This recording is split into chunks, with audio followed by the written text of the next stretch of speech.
Juga kita sudah berhasil dari 500 sekolah rakyat yang kita perjuangkan, sudah berdiri 166 sekolah rakyat sudah beroperasi. Ini luar biasa. Saya terima kasih kepada menteri-menteri yang terkait. Saya berharap 100 itu di pertengahan tahun 2026 ternyata saudara-saudara berhasil beroperasi justru di tahun 2025. Sekarang 15.945 siswa dan siswi dari keluarga yang paling bawah di bidang ekonomi, desil 1 dan 2, yang tadinya banyak yang tidak sekolah sama sekali, ya, ada yang bantu orang tuanya jadi pemulung, ada yang hidup di jalanan, sekarang sudah bisa bersekolah di sekolah rakyat. Memang sekolah rakyat itu kita rancang sebagai upaya untuk memotong rantai kemiskinan. Biasanya anak orang miskin, anaknya miskin. Kita mau potong itu. Anaknya orang miskin atau cucunya orang miskin tidak perlu untuk terus miskin. Kita harus berani merubah, kita harus berani memotong rantai kemiskinan. Kita tidak boleh menyerah kepada keadaan. Dan orang yang paling bawah ini paling tidak dilihat. Kelompok elit tidak pernah melihat, apalagi merasakan kesulitan mereka. Mereka bisa digolongkan the invisible people. Kita berharap kalau kita tidak lihat penderitaan mereka, mereka tidak menderita. Padahal keliru. Justru kita tidak lihat, kita tidak bisa merasakan. Apakah ini cukup? Usaha. Pasti tidak cukup. Tapi minimal kita berusaha. Minimal kita berupaya. Ya kan? Kalau tidak bisa membantu banyak orang, kita bantu beberapa orang. Kalau tidak bisa membantu beberapa orang, kita bantu 1 orang. Kalau 1 orang pun kita tidak bisa bantu, jangan kita bikin sulit orang itu. Ini pendekatan yang sangat sederhana. We must do what we can do. And we can do if we want to.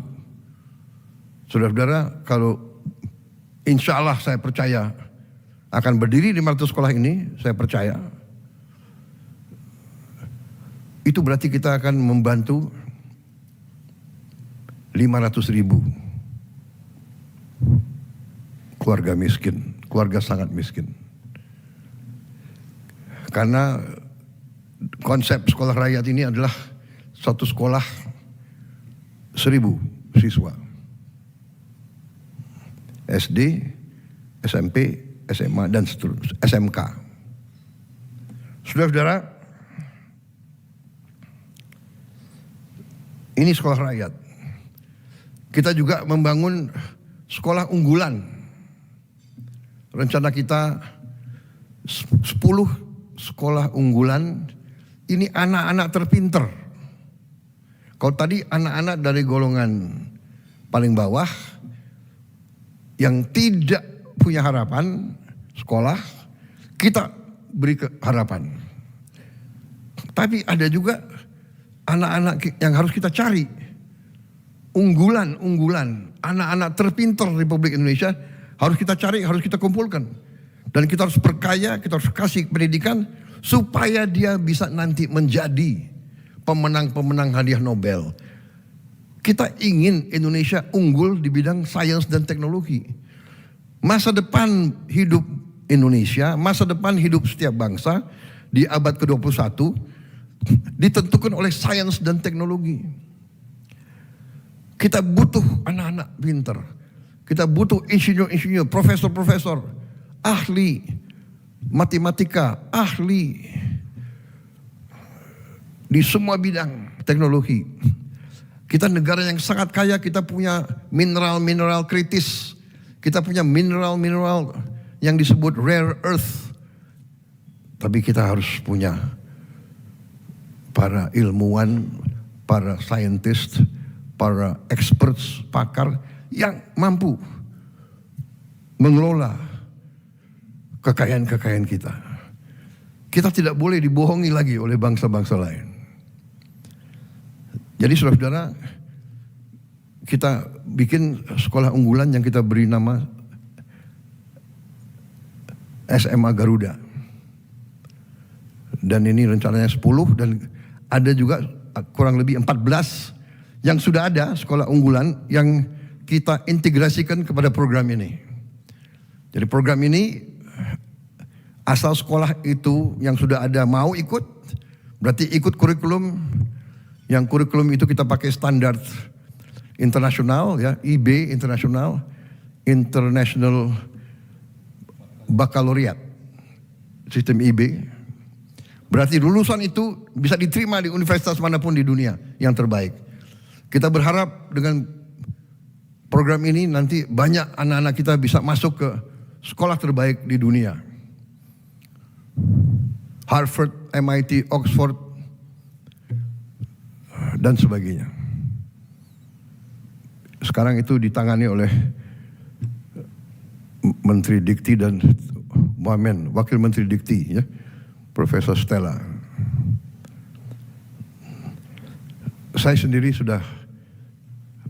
saya dulu di Harvard saya. Tapi hanya ke toko buku. Tapi kalian sempat ya, berapa detik terkesan, ya. Saudara-saudara, kita sedang merenovasi 16.140 gedung SD, SMP, SMA. Ini sudah berjalan, sedang berjalan. Ini masih tidak puas sama sekali kita, karena kita punya 300.000 lebih SD, SMP, SMA, SMK, dan sekolah-sekolah lain sederajat yang ada di pesantren-pesantren. Kalau tidak salah 330.000, ya, Mendikdasmen, ya, 330. Saudara-saudara, kita mengerti bahwa kita harus mengejar negara-negara lain. Karena itu segala upaya kita akan lakukan untuk mengejar ini. Tadi SMA Garuda 10, kita berharap 10 tiap tahun. Dan ini kriterianya sangat tinggi, tapi tidak ada masalah, saudara-saudara, kita negara besar. Kalau tidak salah, dari statistik semua negara, populasi, ya, 1% tiap populasi diperkirakan akan memiliki IQ kecerdasan 120 ke atas. 1%. Kalau 1% dari 287 juta,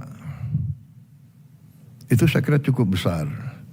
Karena masuk angkatan kerja tiap tahun sekitar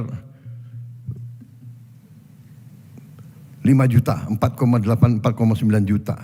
Setengahnya katakanlah, ya, saya kira kalau 1%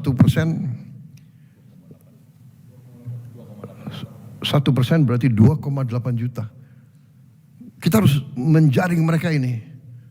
Dan jangan anggap bahwa mereka itu anak-anak orang menengah ke atas. Banyak anak orang bawah, orang miskin ternyata punya kecerdasan yang tinggi.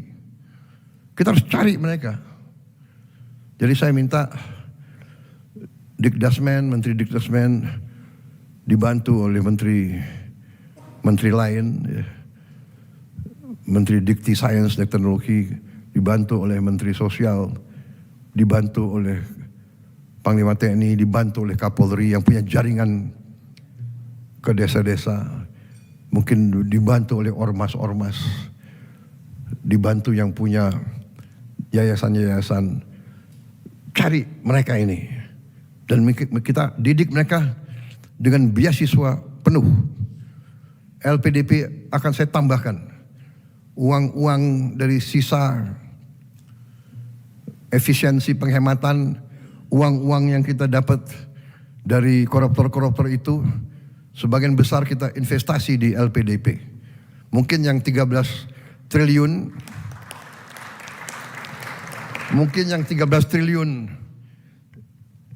disumbangkan atau diambil oleh Jaksa Agung, hari ini diserahkan Menteri Keuangan. Mungkin Menteri Keuangan mungkin sebagian bisa kita taruh di LPDP untuk masa depan. Ya.